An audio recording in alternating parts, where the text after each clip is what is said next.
যে ছাত্ররা বুকের তাজা রক্ত দিয়া আন্দোলন কইরা রাষ্ট্রভাষা বাংলা করলো, আর ওই ভাষা ব্যবহার কইরাই তোমরা ছাত্র করে গালি দেও।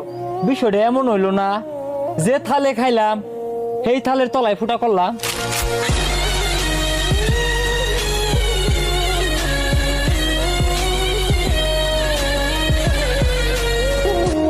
ইতিহাসের পাতায় আবারও স্মৃতি হয়ে থাকবে আমার ভাই বোনের রক্তের রাঙানো 15 জুলাই।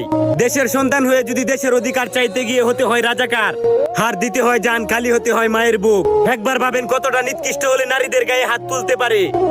যুদ্ধের সময় যাদের জন্ম হয় নাই তারাও হয়ে গেছে আজ রাজাকার। কষ্ট কইরা পড়ালেখা কইরা মেধাবী হয়ে কি লাভ যদি আগামী দিনের ওই ছাত্ররাই যারা একদিন দেশের হয়ে লড়বে আর তারাই যদি না পায় অধিকার। আসলে অধিকার চাইতে গেলে তুমি হয়ে যাবে রাজাকার। তাহলে বয়কট করে দেওয়া হোক ওই রকম শিক্ষা ব্যবস্থা, বন্ধ করে দেওয়া হোক স্কুল কলেজের দরজা। আর